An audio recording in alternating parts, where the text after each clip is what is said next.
was shared by wizards, goblins, trolls, dragons, and hobbits. Most excellent Hobbit. A reluctant hobbit We hobbits are plain, quiet folk. Adventures make one late for dinner. would become a legendary hero. Who are you and where do you come from? I am Mr. Bilbo Baggins. It's a fantastic journey through a magic kingdom. Simply enchanting. J.R.R. Tolkien's The Hobbit. Welcome back, my fellow agents. It is I, X7, your master of musical mayhem, along with your bombastic book bibliophile, and also the host of Zenorama, the podcast of Heroes and Monsters. Today we are going to be doing something a little different. We're going to take a look at the music of The Hobbit, the 1977 Hobbit, which is a lot of fun and actually quite good. It's a little condensed, but that's for another review for another day. You know what to do. Like, share, subscribe, leave me a comment. Let me know what you think about this. If you want to blame anyone, blame X Sonic. He's the guy that made me think about this and the fact that I actually have a book. So, having said all that, let's get on with the show.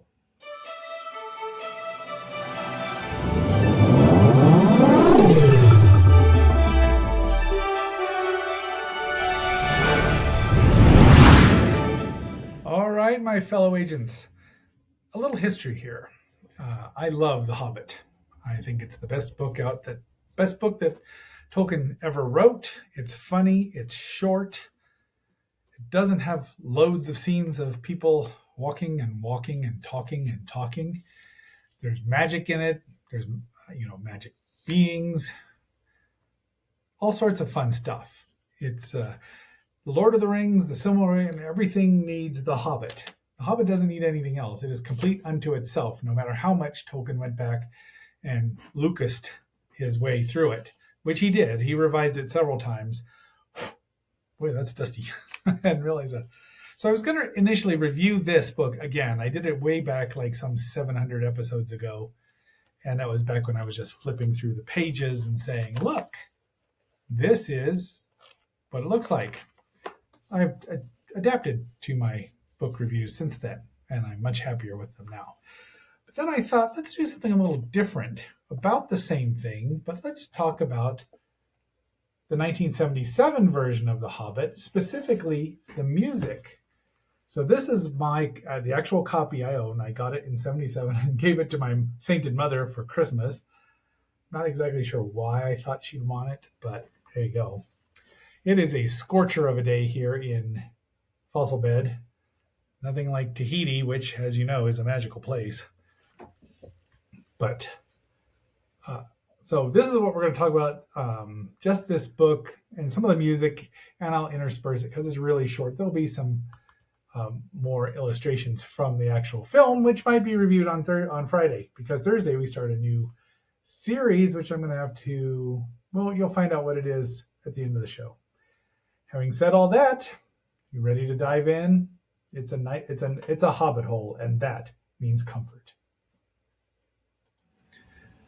The book, like the movie, the television movie that is, the first Hobbit, the mercifully shorter first Hobbit, are both from 1977. The book doesn't have any indicia on when it was actually published, but it had to be shortly after the movie, which seems to me I should have looked up when that came out. Let's see if I actually have it's very short, so I'm not really worried too much about if I run out of time here. There we go. So The Hobbit was released on November 27, 1977. I got this particular book, as stated, for my sainted mother for Christmas.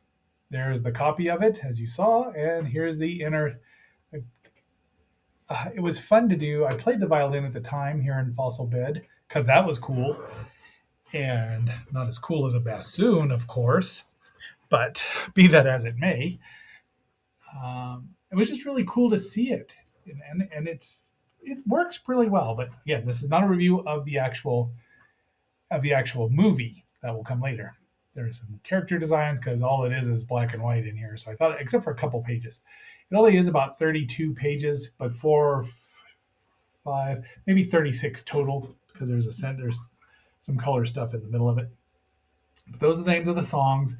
All of them but one were adapted from the poems of Tolkien himself, and they work for the most part. You don't hear all of them, but some of them I really enjoyed, like Down in the Valley and the Goblin. There was a lot more rhymes, melodies, songs in The Hobbit than there were in his follow-up, The Lord of the Rings. It was much more serious business. You get complete original soundtrack. I think I actually had this. I had a lot of Tolkien LPs that my sainted mother got me. The Dwarves of Yore. I don't. It's some of this is just barely. It's in the background. You don't always hear all of it. But Bert the Troll, the Elven King, Thranduil wasn't named in the Hobbit. The Great Goblin. There's a lot of violence and death, and you'll notice that all of these, they're all men in here. Which just notice there are women in there, but they're the spiders. So here's the greatest adventure. This is the only song that is not from Tolkien or not Tolkien based, and boy, do they play this one a lot. It's sung by Glenn Yarborough, who was part of the Limelighters, and then he went off to do really good things. He got disenchanted with the music industry, but whoops, gee, many Christmas. Let's go back here again. Where are there? The Greatest Adventure. Okay, that's Down in the Valley, which is very lyrical and lilting, very fun. This is where they get captured by there again, darker sound, and you can really play these, but there's not a lot here. Look at the double bass lines. And then there's the Great Goblin. That's not exactly what he's saying there, but it's when he's recognized Glamdring, the foe, Hammer, Orcris, the Goblin Cleaver. Then we get right to this color point part. I suppose we're fortunate I didn't try to color in Gandalf there. It's in black and white, but it really wasn't my book. And my sainted mother played the piano, which is something I've never mastered. And the voice acting is quite good, really good. I mean, there's all sorts of people, in here. Of course, Orson being Richard Boone, The Last Dinosaur fame and some other stuff. Hans Conried, we've talked about him before. John Huston is Gandalf and the narrator. Otto Preminger, one of the original Mr. Freezes, wild, and also an excellent director, is the Elven King. Brother Theodore, which the name is familiar and his background is very interesting, is Gollum. Paul Frees is in here. Don Messick. John Stevenson plays the Great Goblin. And he, of course, was the original Johnny Quest. Dr. Benton Quest, Johnny Quest's father. Thurl Ravencroft, of course, the Grinch singing voice, also did singing voices here. And look, it's already time for station identification. You are watching Xenorama, the podcast of heroes and monsters on KXNO, part of the Xenorama Broadcasting Network. We now return you to our regularly scheduled program.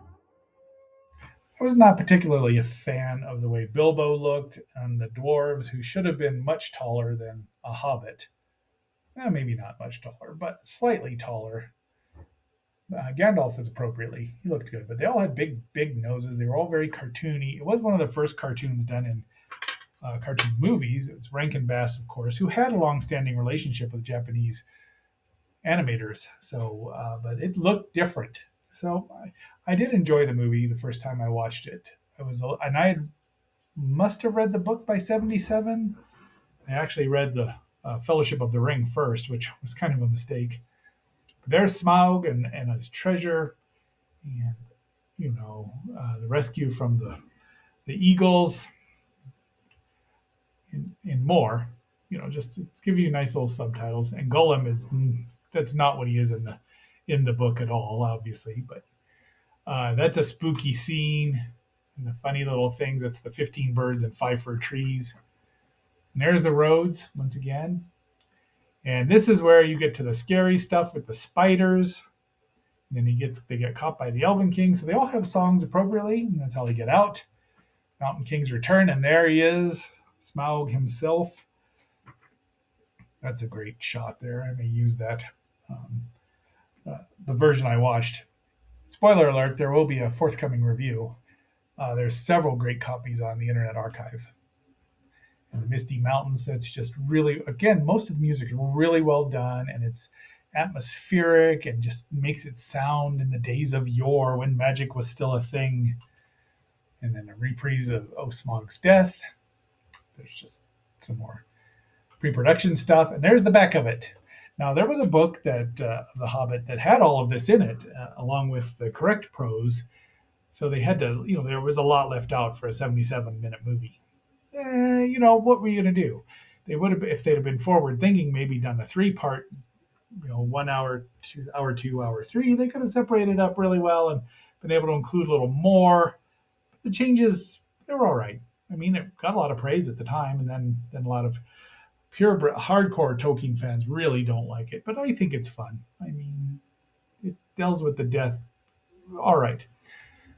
This is what I was going to review, which I have done already. I'll probably link it in here. It was about 700 episodes ago, and I am going to redo it because it's marvelous. This guy did not like the movie. And that's it. So there is also an early version of The Hobbit done in 67, and it's fascinating to look at and watch. And I might put a little clip in here depending on how much time we have. This was Dale, the city of golden bells, in the time of Middle-earth, before men came to power and ruined magic forever. And this is the Arkenstone of old, the white heart of the mountain, the central treasure of all the vast treasures of this golden realm. Suddenly, it was all destroyed by the monster lizard Slag the Terrible. Slag, the agent of evil on Earth. As you can tell, Gene Deitch didn't know a lot about The Hobbit or Middle-earth or anything, because by 67, even by the 60s, the trilogy had been finished. I mean, and obviously things had changed since, as you said, Tolkien did decide he needed to rewrite a lot of stuff to make The Hobbit fit more into with the Lord of the Rings. Be that as it may, tomorrow we do start a brand new live-action series, the original Ghostbusters, the first Ghostbusters, the real Ghostbusters, figure out whatever it's called. It's just the Ghostbusters, starring Larry Storch, Forrest Tucker, and Bob Burns. I will remember to credit Bob there because Bob's a great guy. But, I didn't even start the music. Shame on me, because I want to do something light here. And so we get this one. All right. Until that next assignment, this is X7 signing off and phasing out. And remember, if anything gets cut out of here due to YouTube, you can always see it on patreon.com. And just look for Zenorama. Can't miss it. So until that next assignment, this is X7 signing off and phasing out. And you always keep in mind that Tahiti is truly a magical place. Be seeing you. Come in, Ray. Pinkman! I saw it! It's right here, Ray. It's looking at me. He's an ugly little spud, isn't he? I think he can hear you, Ray. Don't move. It won't hurt you.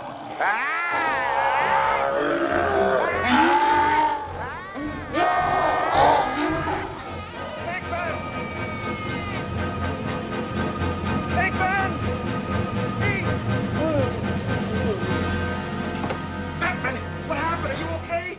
He slimed me. That's great! Actual physical contact! Can you move? Ray.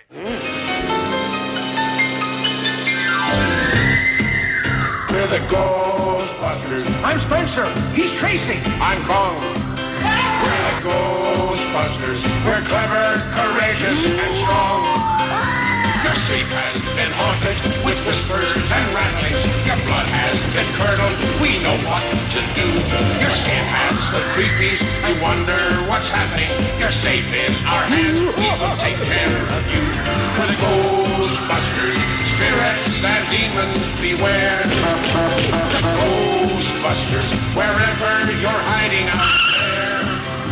We know what you're up to.